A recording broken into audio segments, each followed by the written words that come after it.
So ayun na nga mga kaibigan ko. Oh my God, almost done na yung bahay, pabahay natin mga kaibigan ko, no? Ang kulang na lang dyan ay ang paglagay ng, um, ang tawag niyan, yung inidoro, yung paglagay po ng abuhan, or tawag niyang banggera.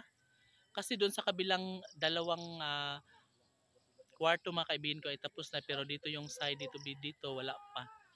And yes, wala pang bintana at pintuan yung dito na side. Pero sa kabila meron ng ah, portahan and bintana, kulang pa, wala pang jealousy or ano ba ilalagay dyan, sliding door ba.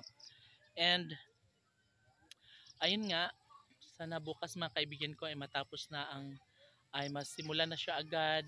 Uh, Marami talaga mga kaibigan ko na susunod na gagawin.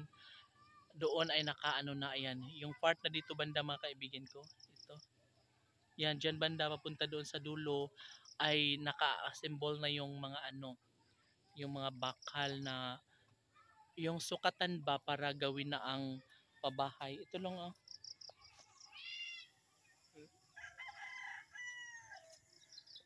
ayun.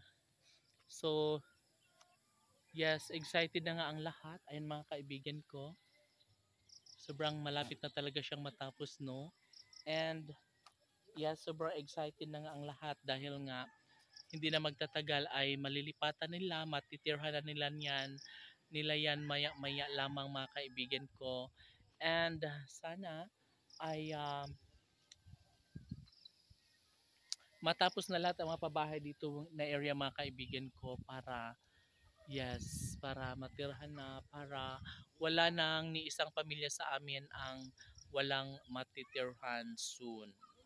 So sobrang excited at nagpapasalamat ang lahat dahil nga nalalapit na ang pagtatapos ng mga pabahay.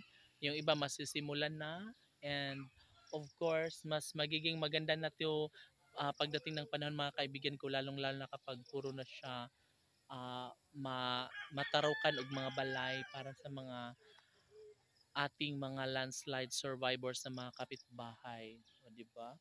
So the best, ayan, napakaganda and maganda yung tanawin and fresh yung air. Sana nga ay magiging maganda at mapayapa ang lugar na ito. Sana ay matapos na ito agad-agad. Bing, Bingkay, Bing. Guys, si Bingkay guys nandun na sa loob ng kanyang kulungan. So see you again tomorrow. Ingat.